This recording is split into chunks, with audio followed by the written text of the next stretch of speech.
Harry Potter nous vous donneront l'envie de revenir. Oh non, je crois pas, hein.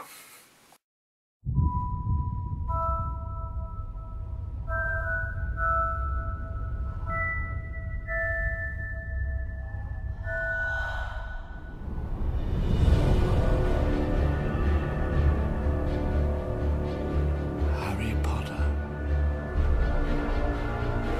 you have fought valiantly,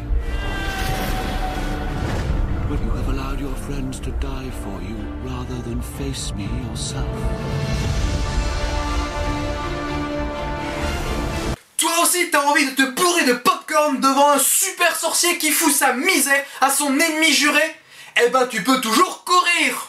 Par contre, tu peux chourer les béquilles de la personne avec qui t'es allé au cinéma pour les utiliser comme arme pour défoncer la gueule des fans aveugles qui ont fait de ce truc l'une des sagas les plus lucratives de tous les temps.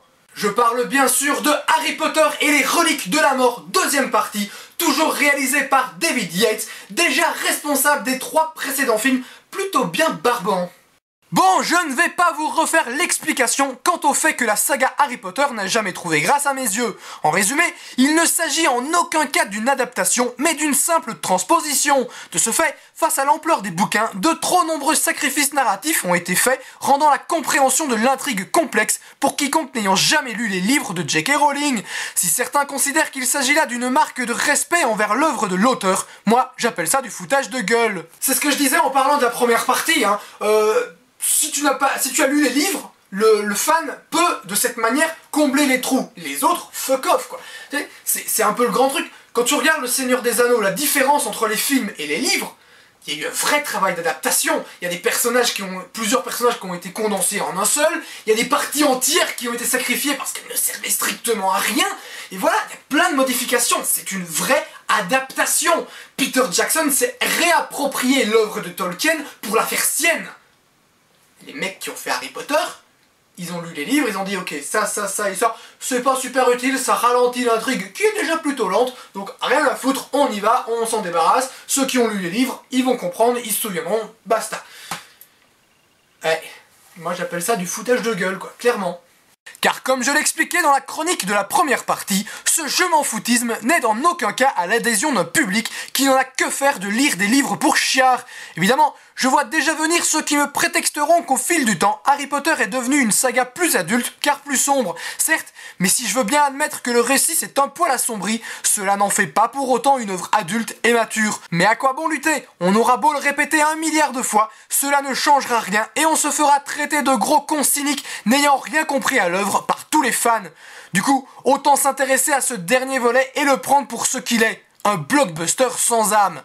Parce que bon, c'est quand même le 8e film, c'est un peu comme arriver devant Fast and Furious 5 et s'étonner de la connerie du truc, faut pas déconner. Du coup, on ne va surtout pas se la jouer jeune vierge effarouchée, car ici, on sait à peu près à quoi va ressembler le résultat, et même si on n'y croit pas trop, on espère tout de même assister à un spectacle un minimum saisissant, bien que dénué de toute émotion. Bah non, même ça, ils sont pas foutus de le faire. Mais fondamentalement, l'action, je m'en fous. Voilà, honnêtement, fondamentalement, l'action, je m'en tape. Que tu me fasses un film qui est plan-plan un peu... Peu importe. C'est le 8e film. Le 8e film. Il y a un moment, j'aimerais être impliqué émotionnellement dans ce qui se passe. Tu vois? Parce que, moi je me suis dit, ok, le film à la limite, ça va être un bon divertissement du samedi soir. Donc, un gros blockbuster à la con, aussitôt vu, aussitôt oublié, mais qui fait son job. Donc, ça te détend. Et voilà, j'en demandais pas plus. Tu dois prendre en considération que c'est le 8e film. Et là, ça peut pas le faire. Tu es obligé de m'impliquer émotionnellement d'une manière ou d'une autre. Et là, que dalle. C'est ce que je disais à propos du précédent. Quand t'as les morts, tout ça, ils en ont rien à foutre. Là, t'as un des frères de Ron qui crève. Je m'en fous, je spoil un petit peu, mais de toute façon, ça n'a pas d'importance. Ça n'a pas d'importance. À un moment, il est avec son frère, il fait une blague. T'arrives, je sais pas, 20 minutes plus tard, et là, t'as tout le monde qui est autour de son corps. Oh bah non, il est mort. So what? De toute façon, en voyant le trailer, t'avais plein de gens qui disaient ouais, tu vas voir, ça va être énorme. Moi, je regardais le truc et je me disais ouais, il nous montre pas d'action. Le tout va être condensé en 30 minutes. Bah ouais, j'avais raison, parce que ça blablate tout le temps et ce que ça dit n'est pas intéressant. C'est tout le problème d'Harry Potter. L'action est condensée à son paroxysme et comme pour les précédents volets, c'est juste des gamins avec des baguettes magiques. Reste alors l'affrontement entre Harry et Voldemort, mais non, même ça, c'est aussi mou qu'un épisode de Derrick. C'est pas grave, voyons le reste, mais damned, le reste est du même niveau. Et si l'humour est nettement moins débile, il reste toujours autant à côté de la plaque. Quant au premier baiser entre Hermione et Ron, celui-ci est tellement mal amené qu'on hésite entre en rire ou en pleurer. Mais tout cela ne serait rien sans cette scène pleine de révélations où l'on découvre la vie de ce bon vieux Severus Rogue. Si Alan Rickman est ultra charismatique, en même temps c'est pas difficile face à Daniel Radcliffe, on ne peut pas dire que son personnage soit le mieux servi. Le bougre doit avoir 20 minutes de présence à l'écran maximum et son histoire est traitée par-dessus la jambe. Mais encore une fois, qu'est-ce que ça peut bien leur foutre? Ceux qui auront lu les livres combleront les trous béants du scénario. Alors, pourquoi se faire chier? Quant aux autres personnages, ceux-ci ont droit à l'exact même sort. Et c'est là qu'est tout le problème du film. On s'en fout.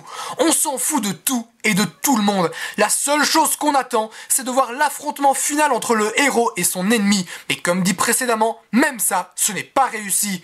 Et on se dit alors que payer 6 € pour un tel résultat relève du crime contre l'humanité. Et pour le coup, moi là, c'est 12 € hein, quand même. Et quand tu te dis que dans les grandes villes, une séance pour une personne, c'est 10 €, ouais, ça la fout mal. La révélation dont je parle avec Rogue, tu t'en fous, elle n'a pas d'âme. C'est-à-dire, on te balance l'info pour te balancer l'info. On te le dit parce qu'il faut te le dire, parce que c'est dans le bouquin, donc ils disent, bah oui, il faut qu'on le balance.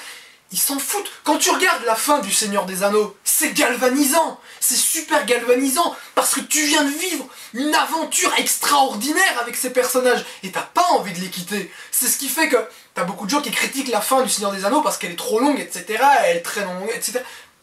Je peux comprendre quand tu regardes le film comme simple divertissement. Quand tu as été impliqué autant que je l'ai été et que on est très très nombreux à avoir été autant impliqués dans le film, cette dernière demi-heure, elle est juste parfaite, parce que t'as pas envie que ça s'arrête, t'as envie de continuer encore ça.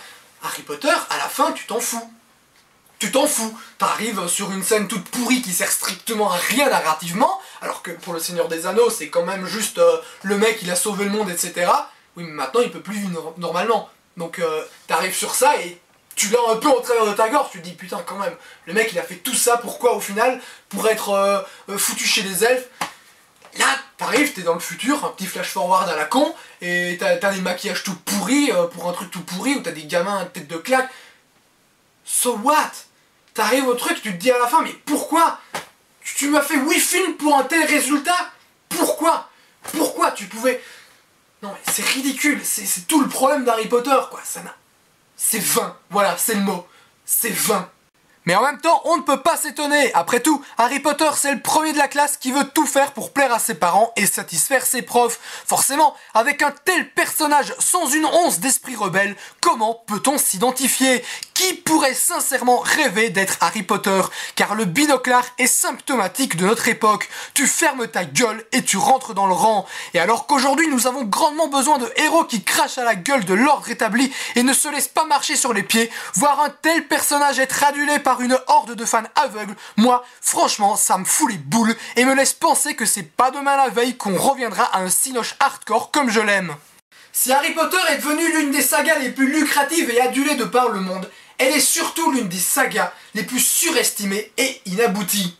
Du coup, à la sortie du film, on se dit que la meilleure chose dans tout ça, c'est la personne qui vous a accompagné à la séance. Et du coup, je finis sur une note positive, chose quasiment incroyable lorsque tu parles d'Harry Potter. On this night, join me and confront your fate.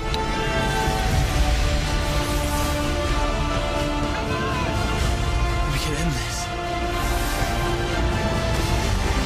I never wanted any of you to die for me.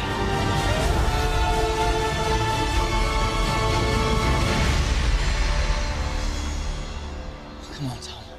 Let's finish this the way we started. Together!